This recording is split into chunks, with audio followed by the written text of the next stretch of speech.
Evangelho de João, capítulo 4, versículo 31 a 42. Um tema proposto para a nossa mensagem, vivendo com uma mentalidade eterna. O texto bíblico nos diz assim, meus amados irmãos: nesse inteirinho, os discípulos lhe rogavam, dizendo: Mestre, come. Mas ele lhes disse: uma comida tenho para comer, que vós não conheceis. Diziam então os discípulos uns aos outros: ter-lhe-ia porventura alguém trazido o que comer? Disse-lhe Jesus: a minha comida consiste em fazer a vontade daquele que me enviou e realizar a sua obra. Não dizeis vós que ainda há 4 meses até a ceifa? Eu, porém, vos digo: erguei os olhos e vede, os campos, pois, já branquejam para a ceifa. O ceifeiro recebe desde já a recompensa. Entesoura o seu fruto para a vida eterna, e de sorte se alegram tanto o semeador como o ceifeiro. Pois, no caso, é verdadeiro o ditado: um é o semeador, e o outro o ceifeiro. Eu vos enviei para ceifar o que não semeaste. Outros trabalham, e vós entraste no seu trabalho. Muitos samaritanos daquela cidade creram nele, em virtude do testemunho da mulher que anunciara: ele me disse tudo quanto tenho feito. Vindo, pois, os samaritanos ter com Jesus, pediam-lhe que permanecesse com eles, e ficou ali 2 dias. Muitos outros creram nele por causa da sua palavra, e diziam à mulher: já agora não é pelo que disseste que nós cremos, mas porque nós mesmos temos ouvido e sabemos que este é verdadeiramente o Salvador do mundo.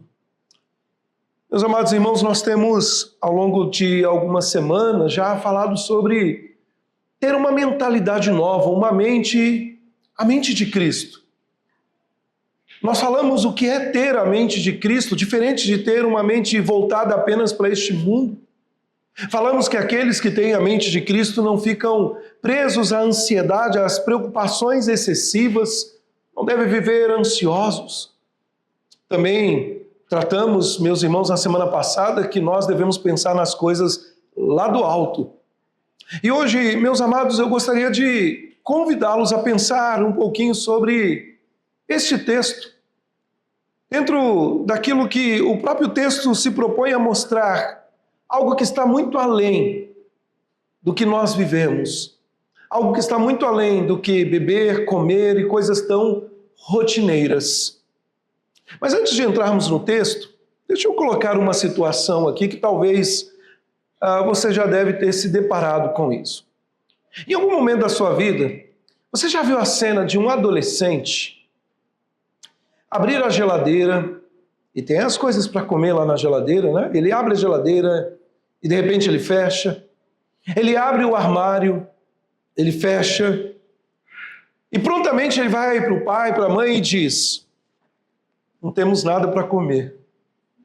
Precisamos fazer um iFood aí, pedir um iFood. Sabe, meus irmãos, parece que não, mas talvez alguém já enfrentou essa situação. Ou quando a filha pergunta de madrugada: você vai ter almoço no dia seguinte. Isso já é velho. Na verdade, meus irmãos, é possível que muitos de nós adultos já passamos por uma situação como essa.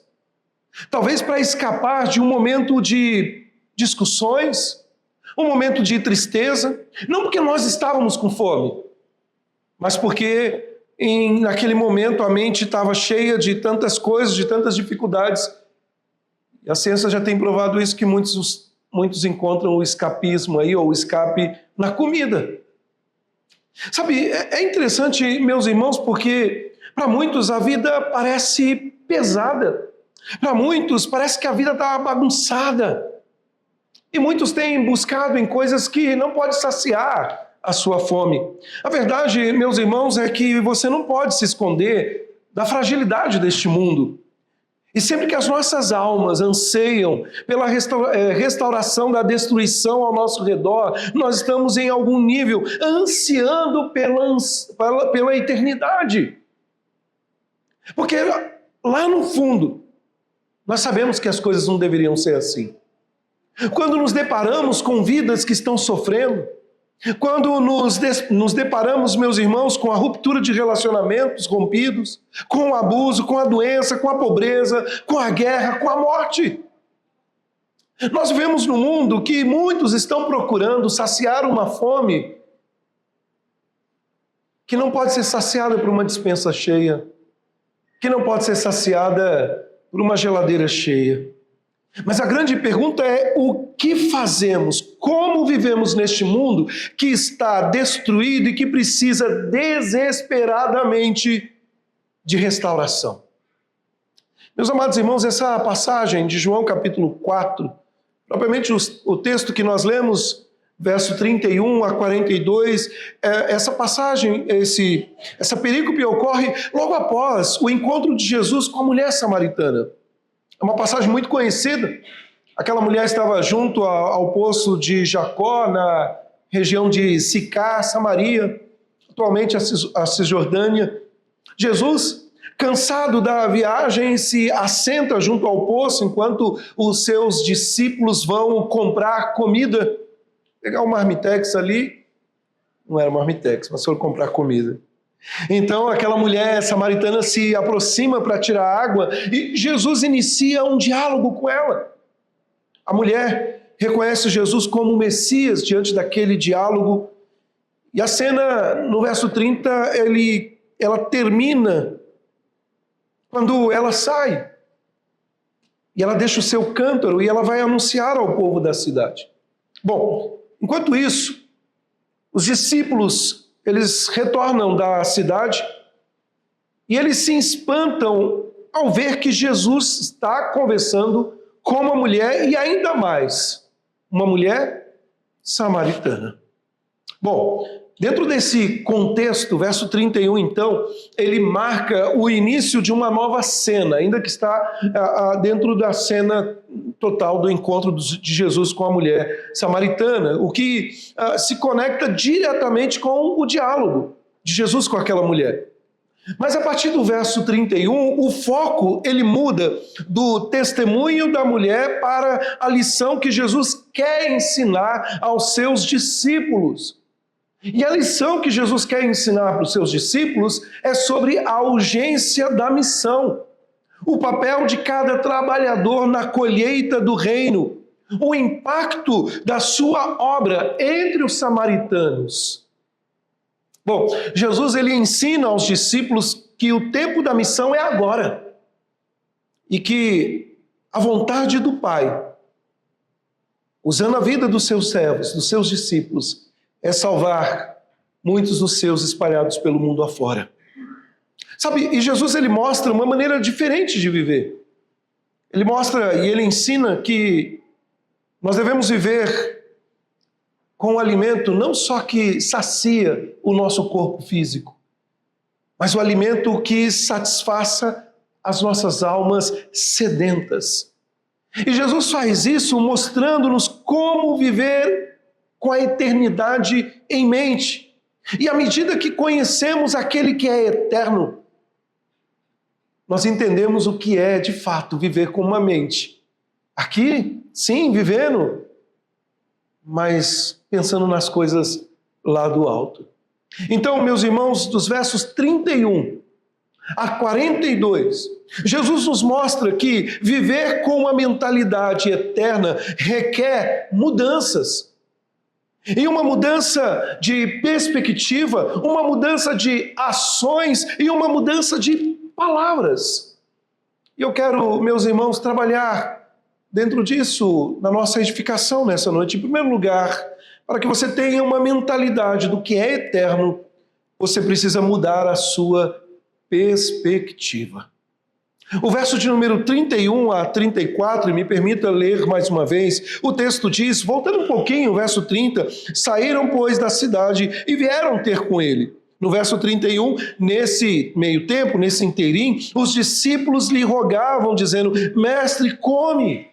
Mas ele lhes disse, uma comida tenho para comer, que vós não conheceis. Diziam então os discípulos uns aos outros, ter-lhe-ia porventura alguém trazido o que comer? Disse-lhe Jesus, a minha comida consiste em fazer a vontade daquele que me enviou e realizar a sua obra. Perceba, meu irmão, minha irmã, que a cena anterior, ela termina com a mulher samaritana deixando o seu cântaro ou seus cântaros de água e correndo de volta para Samaria e convidando a todos. Ela diz: venham ver o homem que me contou tudo, o que eu tenho feito. Na verdade, meus irmãos, quando nós voltamos um pouco no versículo de número 30, isso nos ajuda a contextualizar a interação de Jesus que terá com os discípulos, porque no verso de número 30, ele diz, eles ali saíram, né? E ali ele está falando dos samaritanos, saíram da cidade e foram ter o encontro com o Senhor Jesus Cristo. Então Jesus está no poço, conversando com seus discípulos, enquanto os samaritanos saem da cidade em direção ao Senhor Jesus. E que cena, meus irmãos! Porque veja, os discípulos acabavam de voltar da viagem até Samaria, onde compraram comida. No versículo de número 27, se você olhar na sua Bíblia, diz assim, nesse ponto, chegaram seus discípulos e se admiraram que estivesse falando com uma mulher. Todavia, nenhum lhe disse, que perguntas? Ou, por que falas com ela? Nós percebemos, meus irmãos, que os pensamentos dos discípulos estavam em polvorosa... naquela cena, estavam agitados. Quando eles voltaram, encontraram Jesus sozinho com uma mulher junto ao poço. Mas eles já estavam com Jesus há tempo suficiente para saber que esse provavelmente não era um daqueles pensamentos que talvez quisessem compartilhar em voz alta. Então eles mudaram o foco para algo que conseguiam compreender e que eles achavam ser a maior necessidade daquele momento: comida. Comida. Então, a cena é muito interessante. Os samaritanos estão vindo em direção a Jesus e os discípulos estão pensando no quê? Comida. Você conhece alguém que só pensa em comida, em comer? Alguém se identifica? Que cena, meus irmãos? A mulher, agora confiante de que havia encontrado o Salvador, ela corre para a cidade a fim de chamar as outras pessoas, enquanto a samaritana anunciava a Cristo aos moradores, os discípulos insistiam para que Jesus comesse. E eles faziam isso, meus irmãos, porque sabiam que Jesus estava faminto. Mas Jesus está com a sua mente focada, totalmente focada na sua missão.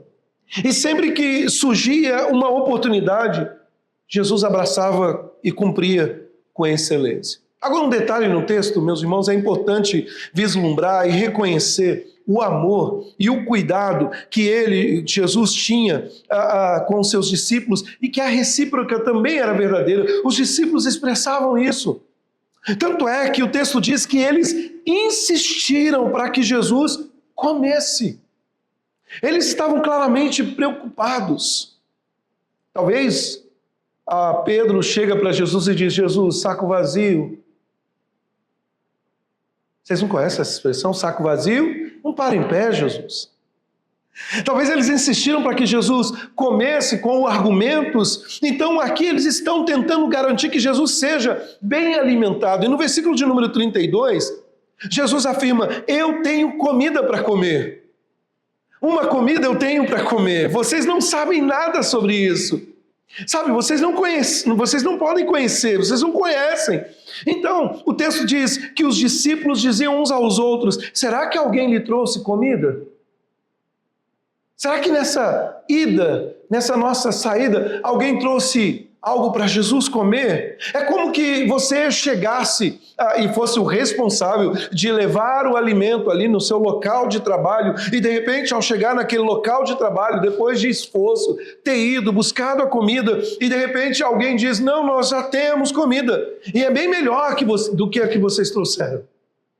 Sabe, alguém poderia simplesmente ficar irritado e dizer: por que não avisou antes? Talvez algum discípulo poderia até ficar irritado porque a comida que eles se esforçaram para trazer não era boa o suficiente. É isso, Jesus.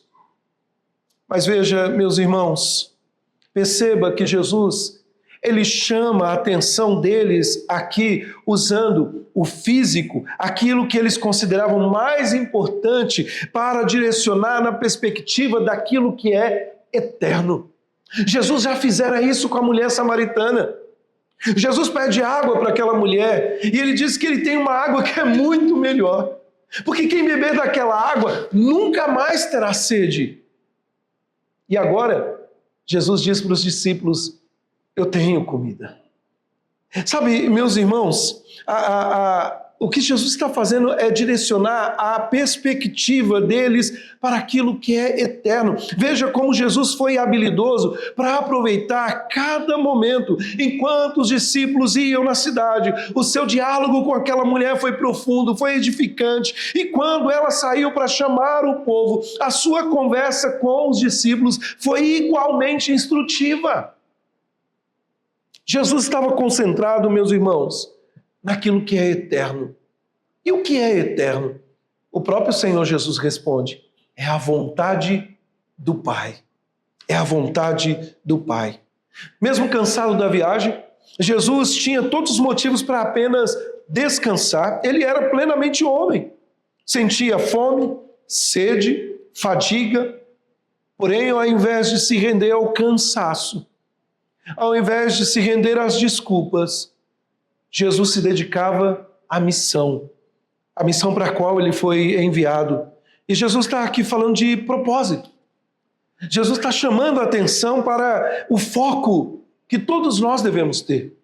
O versículo de número 34, ele expressa algo tão precioso.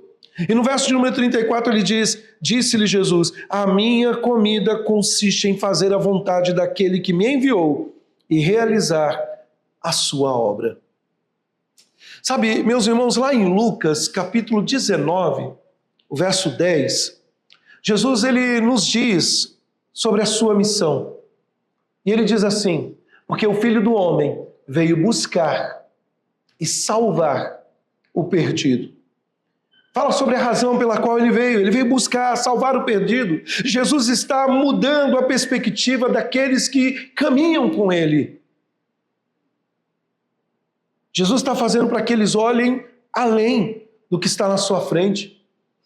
Jesus está fazendo que eles vejam a obra maior e eterna, aquilo que estava acontecendo. Não, Jesus não está recriminando o alimento, dizendo que não devemos mais comer ou viver como um eremita pelo deserto, ou ter uma vida excessiva no sentido de deixar de lado a comida ou outras práticas. Não!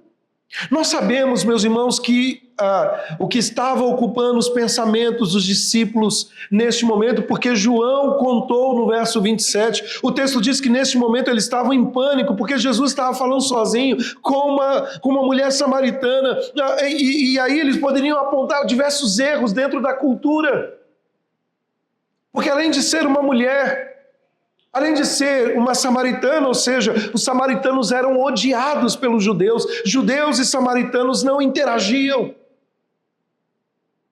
Mas Jesus não se importava com nada disso. Porque na mente de Jesus estava focada na eternidade. O seu foco era salvar os perdidos. Jesus sabia que uma mudança de perspectiva era crucial.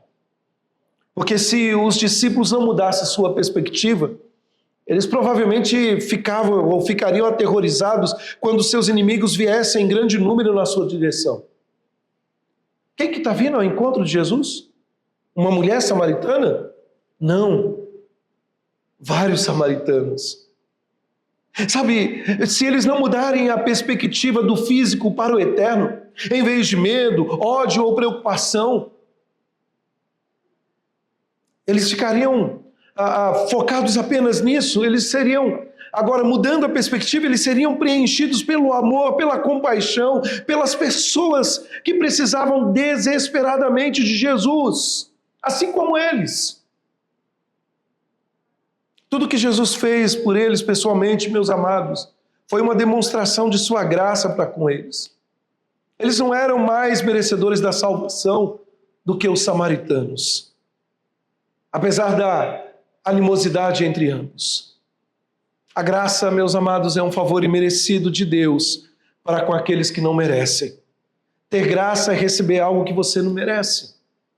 Jesus acabara de oferecer graça à mulher samaritana e, no instante, ele a viu passar da morte para a vida. Sabe, ele sabia que agora, por causa da graça que lhe fora oferecida, ou melhor, ela sabia que por causa da graça que lhe fora oferecida e que teria agora a vida eterna, ela muda a sua perspectiva. E ela quer falar disso. Jesus, meus irmãos, não se importa com a comida nesse momento. Toda a Bíblia aponta para Jesus, a história da missão de resgate, para trazer pessoas da morte para a vida. E é isso que estava acontecendo. Fazer a vontade de Deus trouxe a Jesus a plena satisfação e alegria, a ponto de que não precisa de mais nada. Mas, meus amados irmãos, se os discípulos não mudassem a sua perspectiva do físico para o eterno, então eles perderiam a plena satisfação de fazer ou ter ao fazer a vontade do Pai, a vontade de Deus. Só para terminar esse primeiro ponto aqui, meus irmãos, uma perspectiva eterna consiste em desviar o foco das coisas e das circunstâncias e olhar para as pessoas que são eternas e que um dia viverão a vida com Deus ou separadas eternamente deles. É uma questão de urgência. Eu pergunto para você, meu irmão, minha irmã, em que áreas você precisa mudar sua perspectiva do físico para o eterno? Será que você colocou na sua lista de tarefas pessoas acima de coisas? Ou seu medo, talvez o orgulho, tem impedido você de se aproximar das pessoas? Existe alguém que você tem descartado ou já tem definido como indigno? Uma pessoa que te magoou? Um vizinho que, não é meu caso, a Celene e o Luiz, mas que dá trabalho? Ou alguém que você considera simplesmente que é irrecuperável, não tem esperança para aquela vida? Para pensar nisso. Se nós não mudarmos a nossa perspectiva do que é físico, do agora, para o que é eterno, nós não vamos ver como Jesus vê. Mas além disso, meus irmãos, viver com a eternidade em mente não deve apenas mudar a nossa perspectiva, deve também mudar as nossas ações. Os versos 35 a 38, e eu quero continuar lendo, o texto diz assim: não dizeis vós que ainda há 4 meses até a ceifa. Eu, porém, vos digo, erguei os olhos e vede os campos, pois já branquejam para a ceifa. O ceifeiro recebe desde já a recompensa, e entesoura o seu fruto para a vida eterna, e de sorte se alegram tanto o semeador como o ceifeiro. Pois, no caso, o verdadeiro ditado: um é o semeador, o outro é o ceifeiro. Eu vos enviei para ceifar o que não semeaste. Outros trabalharam, e vós entraste no seu trabalho. Veja, meus irmãos, novamente, Jesus está aqui usando o físico para apontar o que é eterno. Jesus está mostrando e usando talvez um ditado que era comum naquela época: ainda faltam 4 meses para a colheita. E Jesus está dizendo para os discípulos: abram os olhos, vejam os campos. Eles já estão maduros para a colheita. Meus irmãos, a maioria dos estudiosos acredita que ao usar esta frase, esse ditado, entende como um provérbio daquela época que poderia se referir tanto a um período específico do ano quanto a uma observação comum do intervalo entre o plantio e a colheita.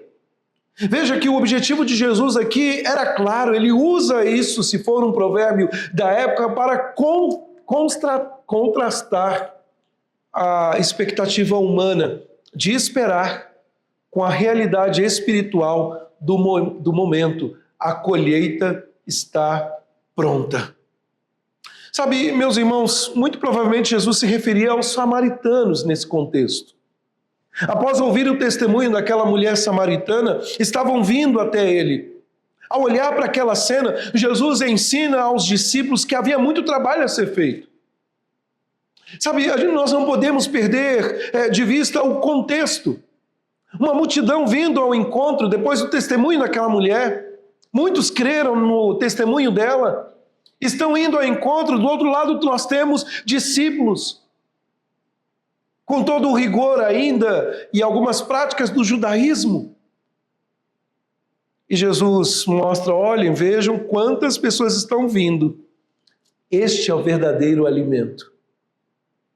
Sabe, na linguagem bíblica, meus irmãos, a colheita frequentemente simboliza o fim dos tempos e o ajuntamento do povo de Deus. Mas aqui, Jesus ele afirma que o tempo da colheita é agora. As pessoas estão prontas para entrar no reino de Deus. E eu imagino que ao se aproximarem ali de Sicar, os discípulos pensaram, não pode haver colheita aqui. Esses samaritanos desprezam os judeus, eles jamais aceitariam a nossa mensagem. Irmãos, quantas e quantas vezes nós queremos falar do amor de Jesus para pessoas e já vamos com nossos pressupostos dizendo, não, esse aí não tem jeito. Ele jamais vai ouvir. Mas Jesus mostrou o contrário. Aquele campo estava pronto para a colheita, só faltava trabalhadores dispostos. E muitas vezes, quando se trata de evangelizar, a nossa impressão é sempre a mesma. Esse não é o lugar, nem a hora certa. Mas é preciso, meus irmãos, ter fé para lançar a semente. Mas não só fé.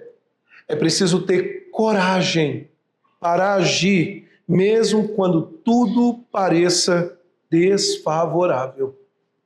Sabe, é motivador, meus irmãos, saber que existe um tempo certo para trabalhar para Deus e esse tempo é agora. Sabe, se nós deixarmos passar, o fruto se perde. E é por isso que nós precisamos aproveitar cada oportunidade que Deus nos dá hoje, sem adiar. E onde nós começamos? É dentro de casa, é com as pessoas ao nosso redor, mas também com aqueles que aos nossos olhos são rejeitados e não há chance. Veja que Jesus diz, o ceifeiro recebe desde já a recompensa e entesoura o seu fruto para a vida eterna. E assim se alegram tanto o semeador como o ceifeiro. Meus irmãos, nas palavras do Senhor Jesus, o que podemos aprender e que pode ser trazido a nós é: pare de esperar. Pare de esperar. Você precisa se levantar e ir para o campo. Isso é uma mentalidade eterna que deve nos levar à ação. Nós não podemos nos acomodar e não podemos apenas imaginar que no domingo nós ouvimos uma mensagem que essa semente precisa ficar retida e não fazer mais nada. Não, nós precisamos viver com nossos olhos atentos no agora. Jesus ele continua o diálogo e ele ensina que eles precisavam aprender a valorizar o presente. Ele os chama para perceber que eles estavam vivendo um momento especial, um momento de colheita, um tempo do evangelho, o tempo da ação, o tempo da oportunidade. E melhor, meus irmãos, o próprio Senhor Jesus demonstra isso. Servir a Deus não traz tristeza e não deveria trazer. Servir a Deus traz alegria. Porque tanto quem planta quanto quem colhe se alegram juntos. Sabe, muitas e muitas vezes nós estamos falando do amor de Jesus para alguém, pregando o evangelho, e talvez não vamos ver o fruto. Mas pode ser que outro colha esse fruto, e você deve se alegrar também por ter sido um instrumento na vida daquela pessoa. Jesus ele conclui dizendo: eu vos enviei a ceifar, para ceifar, e o que não semeastes, outros trabalham, e vós entraste no seu trabalho. Ou seja, o trabalho do cristão, o trabalho do crente, nunca é um esforço solitário, nunca é um esforço desvinculado da obra de Deus. Não, é Deus que chama o seu povo a um trabalho duro. E nesse lugar, a colheita, nós plantamos e nós colhemos o fruto do trabalho. É como o hino que nós cantamos pela manhã: há trabalho certo. Tem trabalho, os campos estão prontos. Então, mais uma vez eu afirmo, é como se Jesus dissesse: abra os olhos, veja o que está acontecendo diante de você. Tem muito mais do que comida para ser tratada. Existem vidas que estão sedentas, que precisam ouvir do Evangelho. Sabe, meus amados irmãos, Jesus nos mostra aqui, por meio do seu exemplo, que o meio de levar o Evangelho era um trabalho árduo, que exigia sacrifício. Ou seja, bondade, obediência, caminham juntas.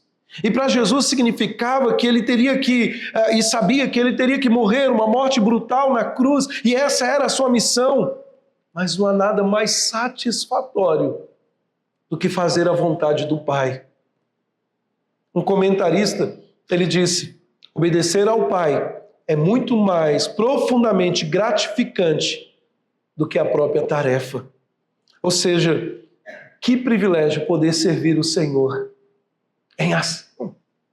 em ação, no hoje.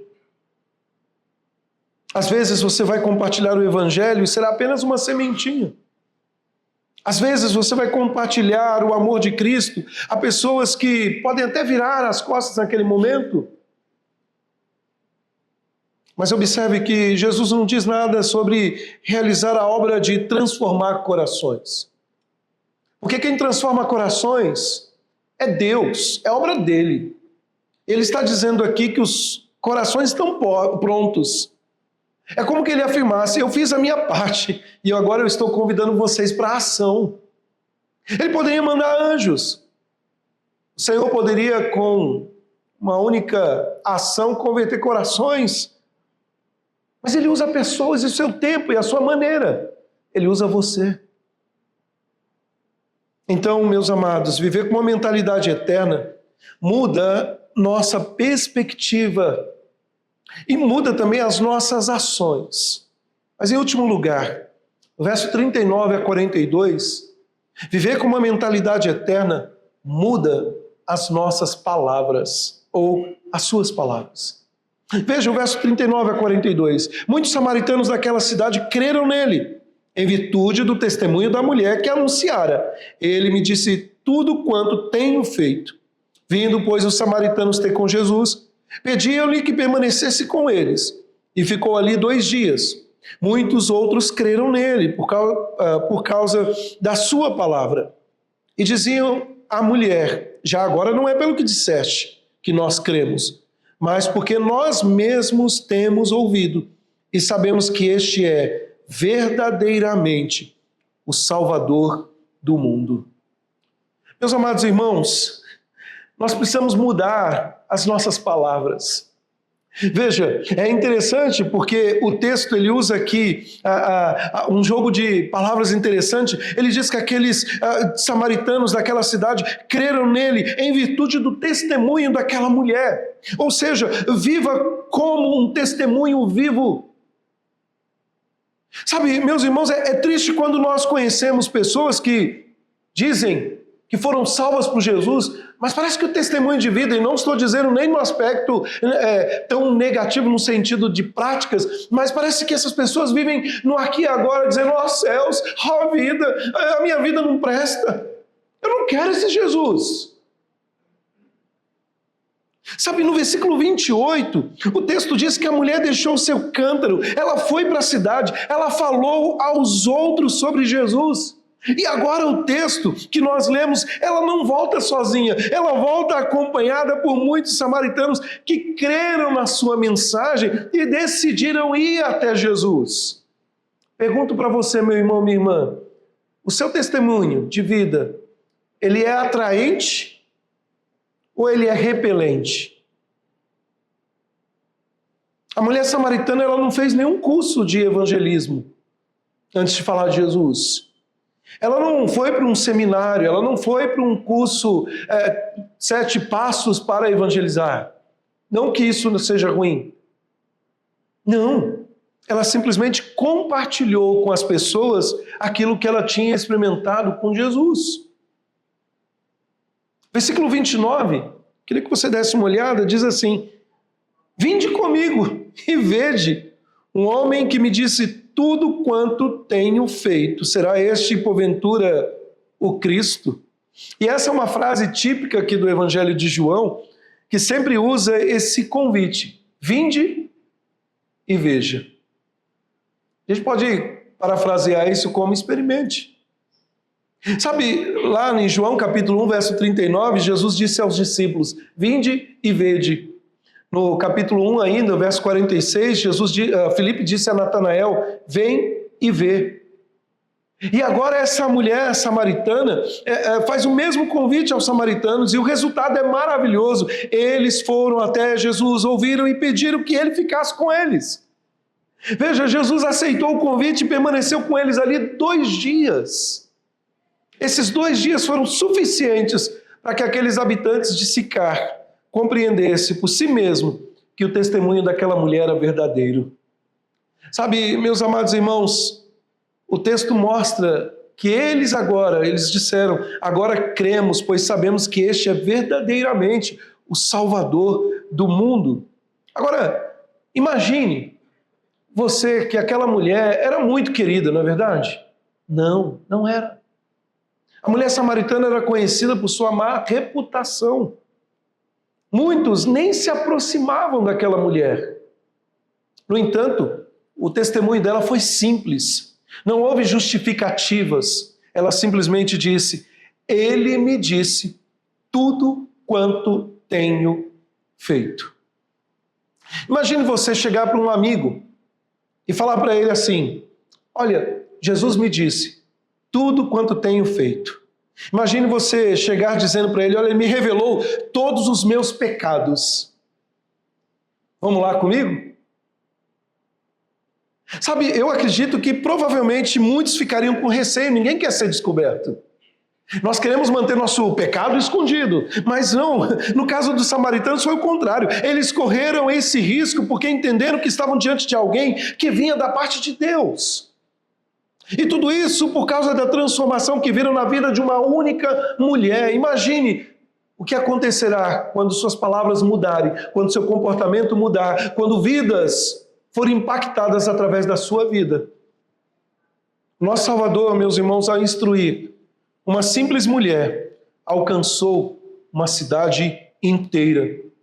Assim como Filipe, que levou a mensagem do Evangelho a um eunuco na estrada, e este que, ao crer, levou a mensagem de Cristo para a sua região. Meus amados irmãos, nós não precisamos fazer algo grandioso para pregar o Evangelho. O exemplo da mulher samaritana é claro, o testemunho é simples, é verdadeiro, foi suficiente para tocar corações. Não é sobre impressionar as pessoas. Não é sobre falar bonito. Ah, pastor, não vou falar de Jesus porque eu não sei falar bonito. Não, não. É anunciar que Cristo pagou a dívida dos nossos pecados. Amém? Você crê nisso, que Ele pagou um alto preço pela sua vida? Então vá, fale de Jesus. Veja, meus irmãos, muitos se reuniram ao redor daquela mulher. Sabe, alguns poderiam se aproximar dizendo o seguinte: olha, eu vou porque eu quero ver qual que é o erro dos outros, ou o pecado dos outros. E mesmo sem terem visto milagres, e apesar da rivalidade com os judeus, eles rogaram que Jesus permanecesse com eles. Mas o texto nos mostra, meus irmãos, que ali houve salvação. O Evangelho não depende das probabilidades humanas. Muitas vezes, quem menos esperamos é quem mais se rende ao chamado de Cristo. Portanto, não desista daquele que você acha demasiadamente difícil. Só continue orando e pregando, quem faz a obra é Deus. Samaritanos que normalmente se recusariam até deixar Jesus atravessar a sua terra, nós temos relatado lá em Lucas 9,53, agora eles fizeram o oposto. Eles queriam que Jesus permanecesse com eles. E eu quero concluir, meus amados irmãos. Uma mentalidade eterna, ela leva a uma mudança de perspectiva. Uma mentalidade eterna leva a uma mudança de ação, ou de ações, e uma mudança de palavras.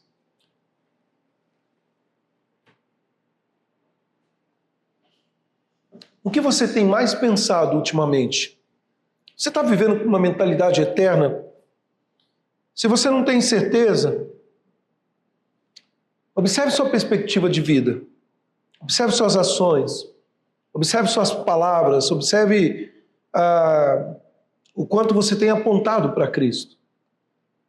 Sabe, meus irmãos, com isso eu não estou dizendo que você tem que construir uma bolha e deixar de viver a vida que você tem vivido. Meu convite para você nessa noite é que você mude. Mude sua maneira de pensar. Tenha uma mentalidade não do aqui e agora. Olhe para cima. Saia. Fale algo. Enquanto você vive uma mentalidade eterna, você olha pessoas que precisam ouvir do Evangelho. Agora, não se esqueça que tudo começa com a fé no Senhor Jesus Cristo. É Ele que dá a vida eterna a todos que creem. Nós olhamos para Cristo. Nós mudamos nossa perspectiva, nós mudamos nossas ações, nós mudamos as nossas palavras e nós apontamos as pessoas para aquele que é a vida eterna, Jesus. Talvez o nosso grande problema com o evangelismo é que nós enfeitamos demais. Nós queremos construir demais alguns acessórios quando nós temos o que precisamos, que é Cristo, é o Salvador, é a vida. Mas eu não posso deixar de dizer, talvez você hoje não se enquadre como aquela mulher que fora pregar o evangelho ali, que fora falar do Senhor Jesus. Talvez você não tenha perspectiva eterna, acha que a vida se resume só aqui agora. Mas o próprio texto diz que Jesus é o Salvador do mundo e aponta para uma realidade que está muito além do que beber, como no caso da mulher samaritana, do que comer, como no caso dos discípulos. Comece sua semana tendo uma mente eterna, vivendo de forma intencional. Você vai trabalhar amanhã, eu sei que segunda-feira às vezes para alguns é difícil, para mim é uma maravilha. Não é, eu trabalho bastante em casa. Mas que você pense e considere com as pessoas ao seu redor. Talvez hoje, não precisa esperar amanhã. Você vai sair daqui, talvez tenha alguém difícil dentro de casa, que ainda não conhece o amor de Jesus. Talvez você tenha que pegar este aparelho e mandar uma mensagem. A gente fala de tantas coisas, né? Às vezes fala do time que ganhou de 2-1 ontem. Fala de tantas coisas que vão ficar aqui, são supérfluas. Vamos falar de Jesus. Vamos falar do seu amor. Vamos falar do que Ele fez na nossa vida. Porque é isso que vale a pena. É gastar tempo nisso. Não em discussões intermináveis, que às vezes não chega a lugar nenhum. Quanto ao que comer, beber, vestir. É ter a mente de Jesus. E expressar o que Ele mesmo disse. A minha comida consiste em fazer a vontade daquele que me enviou e realizar a sua obra. Vamos colocar de pé? Vamos orar?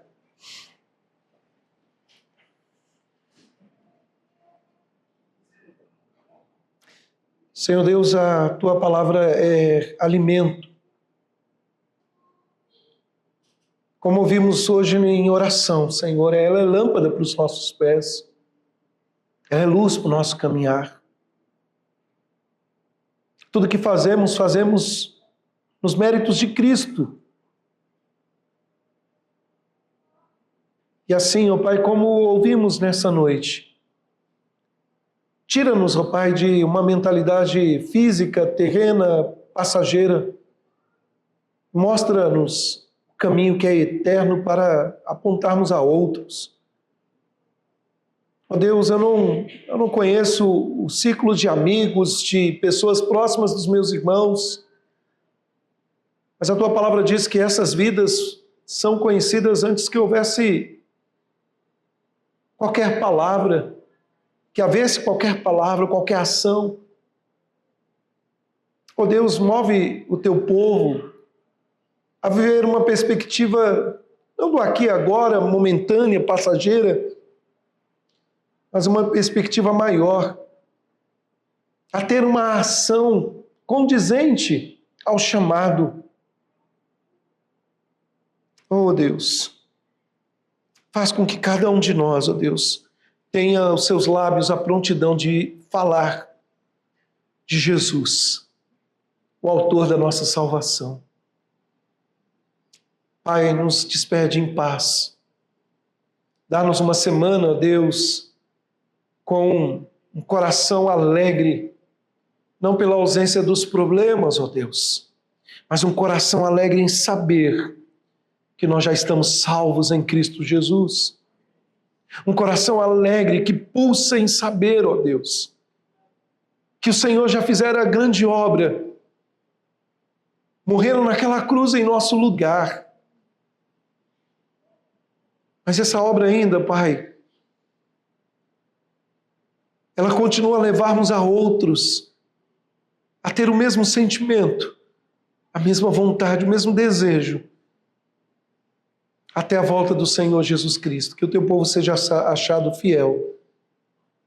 E assim, meus amados irmãos, vós que antes não erais povo, mas agora sois povo de Deus. Vós que antes não tinhas misericórdia, mas agora alcançaste a misericórdia. Que a graça do nosso Deus e Pai, que o amor do Senhor Jesus Cristo e que a consolação do Espírito Santo de Deus repouse sobre cada um de vós, meus amados irmãos, hoje, amanhã e por todos sempre. Amém e amém, Jesus. Podeis assentar, meus amados irmãos.